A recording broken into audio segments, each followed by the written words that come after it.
Assalamualaikum warahmatullahi wabarakatuh. Innal hamdalillah wassalatu wassalamu ala Rasulillah. Asyhadu an la ilaha illallah wa asyhadu anna Muhammadan abduhu wa rasuluh.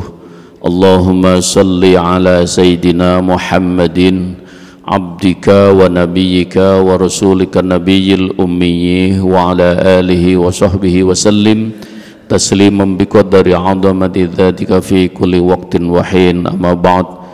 Ma'asyiral muslimin rahimakumullah, puji syukur marilah kita senantiasa panjatkan kehadirat Allah Subhanahu wa taala atas nikmat dan karunia-Nya sehingga pagi hari ini kita semuanya dalam keadaan sehat walafiat.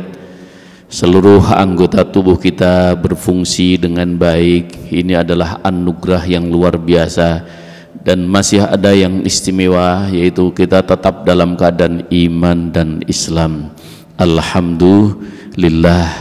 Salawat dan salam marilah kita sampaikan pula kepada junjungan Nabi kita Muhammad sallallahu alaihi wasallam serta keluarganya, para sahabatnya, dan kepada para umatnya. Mudah-mudahan kita termasuk umatnya yang istiqomah dalam mengikuti ajaran-ajaran dan sunnahnya. Ma'asyiral muslimin rahimahullah, pagi hari ini kita akan melanjutkan pembahasan kita dalam memantapkan keimanan kita kepada Allah Subhanahu wa taala dengan pendekatan Asmaul Husna sampai pada asma Allah yang ke-66, Al-Majid Jalla Jalaluh. Dialah Allah Subhanahu wa taala yang maha mulia. Dialah Allah yang mempunyai kemuliaan. Dialah Allah yang maha tinggi dari segala kekurangan. Oleh karena itu, asyraful ulum ma'rifatullah, ilmu yang akan memuliakan dirimu adalah ilmu engkau mengenal kepada Allah. Mengenal Allah pagi hari ini adalah Al-Majid, di mana perbuatan Allah, af'alnya Allah, semuanya itu indah. Dan dialah Allah Subhanahu wa ta'ala maha pemurah. Maka Allah memuliakan manusia dengan segala kedudukan dan pemberiannya. Karena itu bagi manusia diletakkan manapun, kalau Allah yang meletakkan maka dia akan membawa kemuliaan. Dan atas pemberiannya, apapun yang diberikan oleh Allah adalah membawa kemuliaan bagi manusia. Siapapun dia, dalam kedudukan apapun juga, kalau hal itu atas pemberian Allah maka akan mendatangkan kemuliaan. Beda kalau sesuatu itu kita dapatkan dengan nafsu kita, dengan emosi kita, dengan keinginan-keinginan duniawi kita, maka bisa jadi belum tentu semuanya itu akan menghantarkan kemuliaan dan kebaikan. Maka lewat asma Allah Al-Majid, dialah Allah Subhanahu wa ta'ala yang senantiasa menghantarkan kepada hambanya untuk kemuliaan dan kebaikan. Apapun yang diciptakan oleh Allah itu indah. Kalaupun kita tidak merasakan indahnya, maka bisa jadi karena memang kita belum cukup untuk memahami hal tersebut. Maka jika sekiranya kita dalami, kita renungi, kita amati, maka sungguh betapa indahnya gunung yang sudah diciptakan oleh Allah, betapa indahnya taman yang sudah dirancang oleh Allah Subhanahu wa ta'ala di sekitar gunung dan begitu hamparan bumi yang ada ini. Oleh karena itu, ma'asyiral muslimin rahimakumullah, seringkali manusia memburu kemuliaan tapi dengan nafsunya. Maka bisa jadi Allah sudah ingatkan, hati-hati, innan nafsa la'ammaratum bisu illa ma rahima rabbi, al-ayah. Sesungguhnya nafsu itu akan menghantarkan, akan menyuruh engkau untuk berbuat hal-hal yang tidak benar. Maka bisa jadi seseorang untuk mendapatkan kemuliaan tapi dengan nafsunya, dengan menghalalkan segala cara, maka ujungnya bukan kemuliaan, tapi pasti Allah Subhanahu wa taala akan menjatuhkan, Allah akan mengambil kemuliaannya, sehingga pada kedudukan tertentu tapi tidak ada harga dirinya, tidak ada kemuliaan dalam dirinya. Bisa jadi seseorang diletakkan pada posisi yang sangat menurut pandangan kita sangat rendah, tapi penuh dengan kemuliaannya. Maka kemuliaan bukan berada pada label lahiriah, tapi berada pada batiniahnya. Begitu luhur seorang pegawai rendahan, karena apa? Akhlaknya begitu mulia, senantiasa menghargai siapapun dia, senantiasa menjunjung kebenaran dan kebaikan di dalam pekerjaannya, maka dialah memang sedang dimuliakan oleh Allah Subhanahu wa taala. Apalagi seseorang yang sudah diberikan kedudukan pada posisi tertentu dan Allah muliakan, maka posisi yang sedang diberikan itu menghantarkan kemuliaan bagi dirinya. Tidak sedikit orang-orang yang dalam pandangan, dalam tanda petik, dia pada posisi yang sangat mulia, tapi ternyata posisi itu menghantarkan dirinya menuju kepada keburukan. Oleh karena itu, ma'asyiral muslimin rahimakumullah, nah disinilah kita senantiasa harus selalu mawas diri bahwa apapun yang kita raih, apapun yang akan kita tuju, hendaknya kita mempertimbangkan ini diridhoi oleh Allah atau tidak, ini melanggar aturan Allah atau tidak. Karena disinilah pentingnya kita beriman, kita beragama, sehingga kemuliaan itu akan kita raih fid dunya hatal akhirah, di dunia dan akhirat. Karena bagi seorang mukmin, seorang muslim itu orientasinya bukan hanya kesenangan, bukan keberhasilan, bukan hanya kemuliaan di dunia, tapi di dunia dan juga di akhirat. Apapun yang kita dapatkan di dunia, maka akan ada pertanggungjawaban nanti di akhirat di hadapan Allah Subhanahu wa taala. Karena itu Allah memuliakan manusia dengan kedudukannya dan pemberiannya. Maka Allah turunkan Al-Quran juga dengan Al-Majidnya, wal Quranil Majid, bahwa Al-Quran sengaja diturunkan oleh Allah Subhanahu wa taala, maka siapapun yang mengikuti tuntunan Allah Subhanahu wa taala maka akan dimuliakan. Siapapun yang mengikuti ajaran Allah yang ada dalam Al-Quran maka akan dimuliakan oleh Allah Subhanahu wa taala.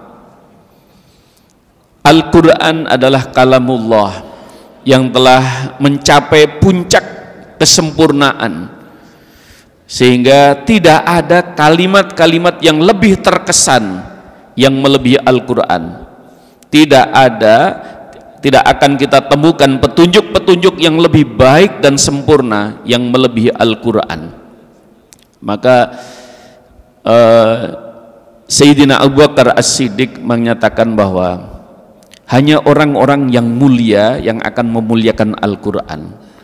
Karena itu ma'asyiral muslimin rahimahullah, bisa jadi kalau Sayyidina Ali, engkau sekalian akan dimuliakan dengan Al-Quran. Kalau Sayyidina Abu Bakar, hanya orang-orang yang mulia yang memuliakan Al-Quran. Sayyidina Ali, hanya orang-orang yang akan dimuliakan, Al-Quran yang akan memuliakan kepada seseorang. Dengan mempelajari, mendalami, mengikuti petunjuk-petunjuk Allah dalam Al-Quran, maka Allah yang akan mengangkat kemuliaan dirinya pada posisi apapun. Karena kehidupan ini bukan hanya kita berada pada tataran di hadapan manusia, tapi orang yang beriman senantiasa mempertimbangkan di hadapan Allah ini saya bagaimana, keimanan saya apa, menghantarkan apa, agama yang kita tekuni, yang kita jalani menghantarkan apa, kecuali menuju kepada Allah Subhanahu wa taala.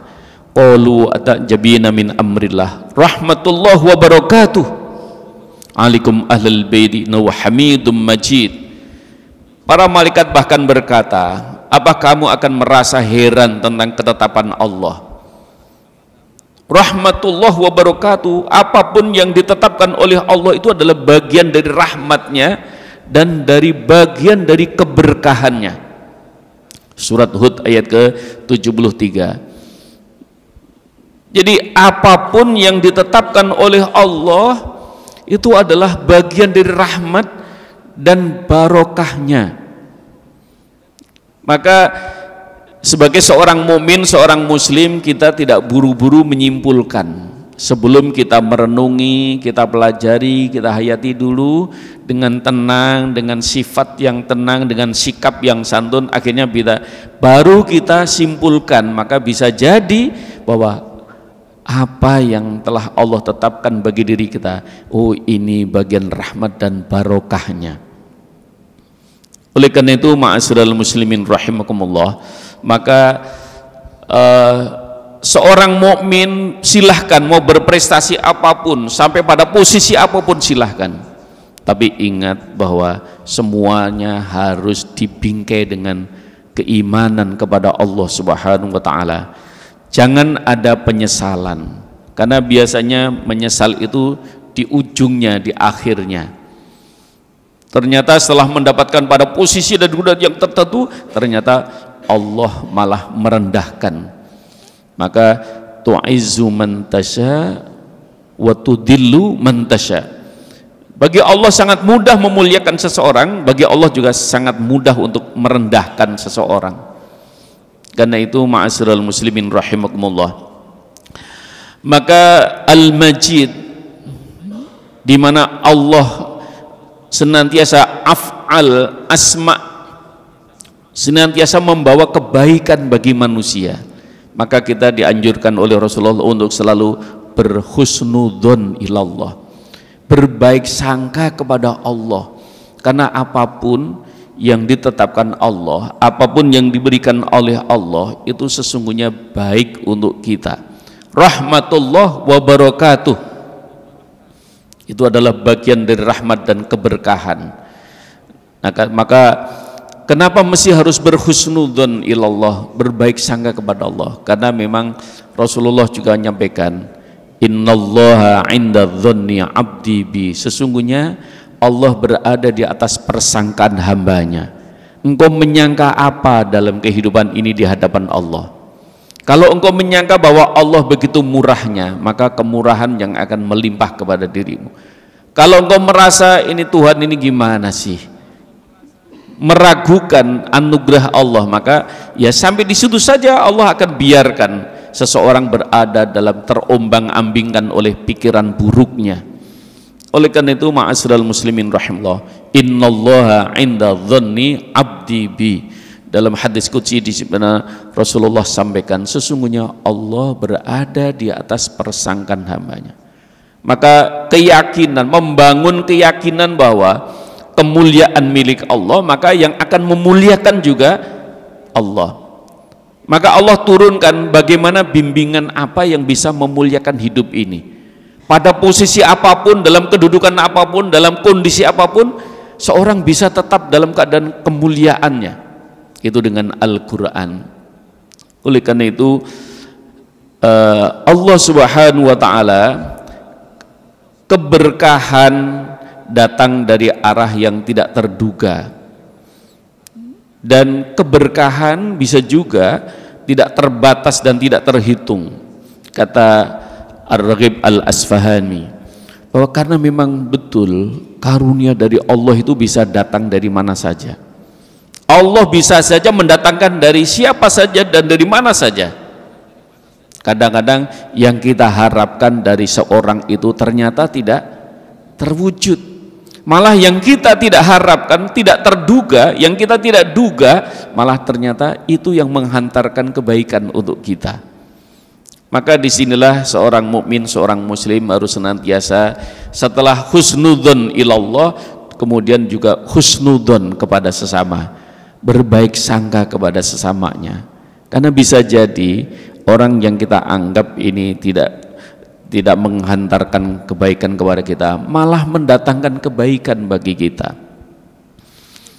Anak cucu adalah bagian dari karunia Allah, dan itu adalah berkah. Keluarga adalah berkah dari Allah Subhanahu wa taala.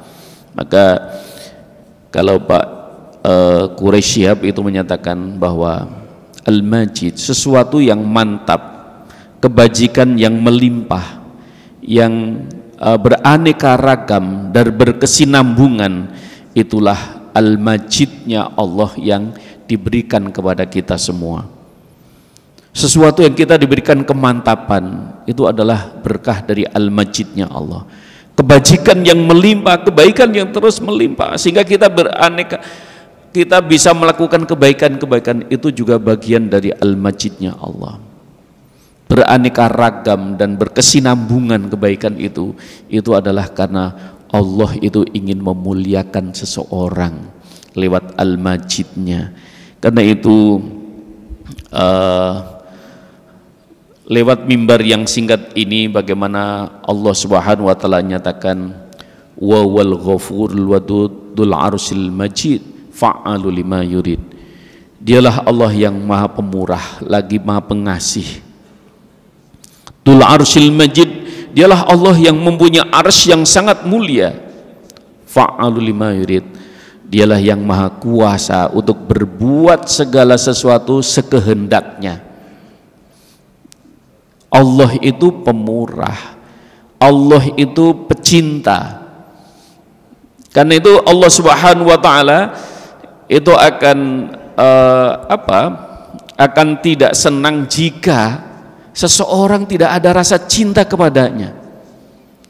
Maka Rasulullah menyebutkan Allah itu pencemburu. Jadi kalau tidak ada rasa cinta hambanya itu, seorang yang sudah mengaku hambanya kemudian tidak ada rasa cinta kepada Allah, maka Allah itu pencemburu. Dzul Arsyil Majid, di mana Allah Subhanahu wa taala yang mempunyai arsy, di mana kemuliaan sudah ditulis ada di arsy sana. Apapun siapapun, apapun kemuliaan yang akan diturunkan kepada hambanya sudah tertulis di sana. Siapapun yang akan dimuliakan oleh Allah sudah ditulis di sana, sudah ditetapkan oleh Allah Subhanahu wa taala. Maka kita tinggal fa'alu lima yurid, ya sukanya Allah saja. Maka kita menyongsong bahwa dengan kemuliaan yang Allah miliki, maka ini akan menghantarkan keselamatan dan kebahagiaan. Jadi segala sesuatu Al-Majidnya Allah kalau sudah melimpah kepada seorang, ini akan menghantarkan kebahagiaan dan keselamatan. Bagaimana tidak bahagia, maka dia merasa bahwa ternyata memang semua ini adalah anugerah dari Allah, rahmatullah wa barakatuh. Maka qaf wal Qur'anil Majid, begitu juga di dalam ayat yang lain, bal huwa Qur'anun Majid fi lauhim mahfud. Bahkan ada orang-orang yang mendustakan, mereka itu mendustakan. Apa yang didustakan? Sesuatu hal yang mulia, Al-Quran didustakan. Padahal semuanya diturunkan oleh Allah dengan segala kemuliaannya. Bahkan semuanya sudah tersimpan di Lauhil Mahfud. Maka Ar-Razi dalam memberikan gambaran pemahaman tentang Al-Majid, kemuliaan yang sempurna, kekuasaan dalam kebajikan. Jadi Allah yang akan memberikan kekuasaan dalam kebajikan. Jadi kedudukan menghantarkan kemuliaan seseorang. Karena ada jabatan atau kedudukan malah menghantarkan kepada seseorang untuk masuk buai. Jadi ternyata dulu dia pikir itu akan menghantarkan kemuliaan dan kesenangan, ternyata malah menghantarkan dia masuk penjara. Jadi betapa sedihnya orang akhirnya menyesali, ternyata jabatanku menghantarkan keburukan. Asa an tuhibbu syai'an wa huwa syarrul lakum wa asa an takrahu syai'an wa huwa khairul lakum. Bisa jadi sesuatu yang kamu ingini karena nafsumu maka akan mendatangkan keburukan bagi dirimu. Tapi bisa jadi sesuatu yang engkau pandang tidak baik malah menghantarkan kebaikan bagi dirimu. Oleh karena itu Imam Al-Ghazali dalam memberikan gambaran tentang pemahaman tentang Al-Majid, dialah Allah yang maha mulia zatnya, yang indah af'alnya atau perbuatannya, yang banyak anugerahnya. Jadi karena itu apa saja dalam kehidupan ini jika seseorang itu meyakini keagungan dan kebesaran Al-Majidnya Allah, maka sesuatu akan melimpah juga.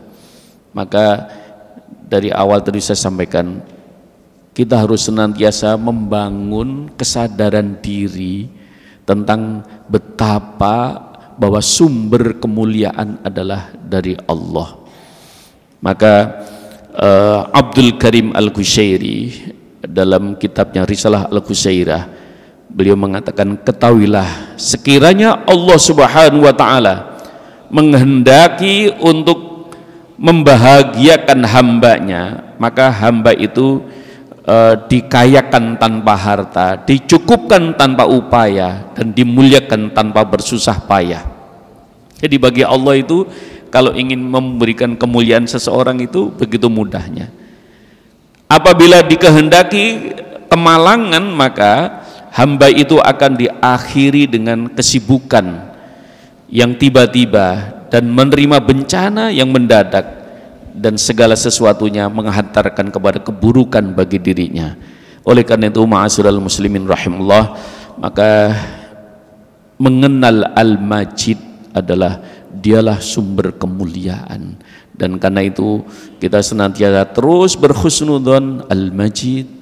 Al-Majid dialah Allah yang menjadikan segala sesuatu itu menjadi mulia. Mudah-mudahan bermanfaat. Marilah kita mohon kepada Allah, mudah-mudahan kita senantiasa dilimpahi rahmat dan karunia keberkahan dari Allah Subhanahu wa taala, sehingga perjalanan hidup kita, karir kita, prestasi kita penuh dengan rahmat dan barokah dari Allah Subhanahu wa taala.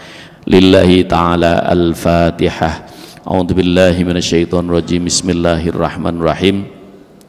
Alhamdulillahi rabbil alamin, arrahmanir rahim, maliki yaumiddin, iyyaka na'budu wa iyyaka nasta'in, ihdinas siratal mustaqim, siratal ladzina an'amta 'alaihim ghairil maghdubi 'alaihim waladdallin. Wa'fu 'anna ya karim wa'fur rahim bi rahmatika ya arhamar rahimin, bi haqqil Fatihah wa bi sirril Fatihah wa bi karamatil Fatihah wa bi mu'jizil Fatihah, ya farijal ham ya kashifal gham ya malli 'abdi yaghfir wa yarham. Rabbana aftah lana abwabal khair waftah lana abwabal afiyah waftah lana abwabas sihah waftah lana abwabur rahmah waftah lana abwabal barakah. Ya muqallibal qulub tsabbit qulubana ya Allah, ya Rahmanu ya Rahim irhamna, ya Latifu ya Hafidh ifadna, ya Fattah ya Razzaq istajib du'ani ya Allah. Allahumma rzuqna ilman nafi'a wa amalan maqbula wa rizqan wasi'an halalan mubaraka wa hab lana dzurriyyatan shalihah. Allahumma a'inna ala dzikrika wa syukrika wa husni ibadatik. Rabbana atina fid dunya hasanah wa fil akhirati hasanah wa qina adzabannar. Wa sallallahu ala sayyidina Muhammad. Subhanaka rabbika rabbil izzati amma yasifun wa salamun mursalin walhamdulillahi rabbil alamin. Wallahul muwaffiq ila aqwamit thoriq wal 'afwu minkum. Assalamualaikum warahmatullahi wabarakatuh.